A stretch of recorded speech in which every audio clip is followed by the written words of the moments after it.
안녕하세요, 나미입니다. 오늘은 원피스 1071화 풀버전 리뷰로 준비했습니다. 정말 재미있으니 바로 시작해볼까요? 지난화에서 어디론가 순간 이동했던 바솔로뮤 쿠마의 행선지는 바로 마리조아였습니다. 쿠마는 제대로 정신을 차리지 못하는 상황이고 마리조아로 향하는 본돌라에 도착했네요. 쿠마가 위를 보는 것으로 볼 때 천룡인이 살고 있는 마리조아 쪽으로 갈 확률이 높아 보입니다. 베가펑크가 쿠마는 이제 돌아올 수 있다고 선언하여 쿠마의 마지막은 천룡인과 함께 자폭이 아닐까 싶기도 하네요. 쿠마가 다시 돌아오는 상상을 해보기도 했지만 흐름상 드래곤볼의 16호처럼 자폭 엔딩 확률이 높아 보입니다. 한편 CP0는 베가펑크가 설치한 강력한 방어기구 프론티어돔 때문에 고전하고 있습니다. 그 사이 베가펑크는 7명 모두 탈출할 계획을 세우고 있었죠. 섬에는 베가펑크를 도와줄 정부 측 인물이 있다고 하는데요. 베가펑크에게 붙는다면 정부에게 쫓기는 입장이 된다고 하는데 과연 누구일까요? 쿠마의 본체가 있을 수도 있다고 생각되네요. 지금 마리조아로 날아간 것은 사실 새틀라이트처럼 개조되고 린블러드를 이식한 로봇 쿠마고 실제 인격을 가진 쿠마는 여기에 숨어 있었을 수도 있죠. 베가펑크와 드래곤은 어느 정도 친분이 있긴 하지만 한 팀은 아니고 쿠마 본인에 대해 따로 얘기를 안 했을 수도 있을 것 같습니다. 베가펑크가 보니에게 쿠마가 원래대로 돌아갈 수 없는 이유가 있다고 한 장면도 이에 복선이면 좋겠네요. 한편 누군가 요격 시스템인 프론티어돔을 해제했는데 CP0도 누군지 모르는 눈치입니다. 월보로 날아오른 CP0는 써니오를 공격하는데 배에서 잠자고 있던 호랑이 조로가 일어나 손쉽게 막아버리죠. 분노한 조로의 표정과 놀란 카쿠의 모습이 정말 재밌었네요.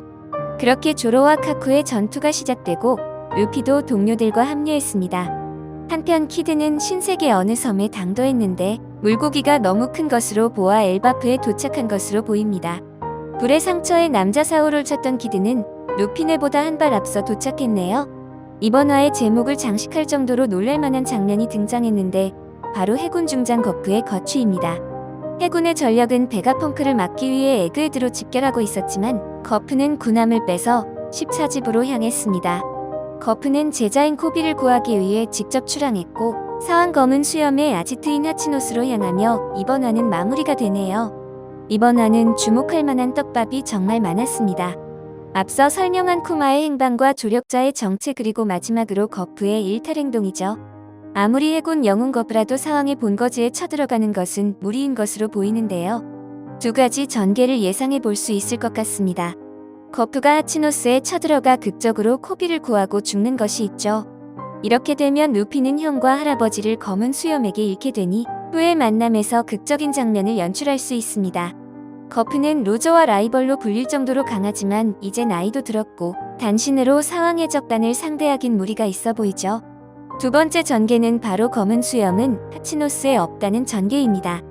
로우의 포네그리프를 강탈하고 있는 상황이라고 치면 빈집 털이를 하고 코비를 구해올 수도 있죠. 하지만 너무 쉽게 구한다면 거프가 직접 등장했을 리가 없겠죠. 아마도 해적섬에 있는 쿠잔 검은 수염과의 전투가 기다리고 있을지도 모르겠습니다. 쿠잔은 거프에게 여러 번 은혜를 입었고 존경하는 상황으로 긴밀하게 연락을 취하고 있을 가능성도 높아 보입니다. 쿠잔은 검은 수염 산하에서 활동 중이기 때문에 둘이 조우하는 장면이 정말 기대되네요. 검은 수염을 속이기 위해 정말로 전투를 할지 아니면 쿠잔의 정보로 코비만 몰래 빼내올 수 있을지도 주목해보면 좋을 것 같습니다. 아니면 아직 검은 수염의 의심을 받고 있는 쿠잔이 사우로에게 했던 것처럼 위기에 빠진 거프를 얼려서 죽은 척 시키고 나중에 부활시키는 장면도 나올지 모르겠네요. 여러분은 거프가 어떻게 될 거라고 생각하시나요? 자세한 분석은 다음 영상에서 추가로 돌아오겠습니다. 시청해주셔서 감사합니다.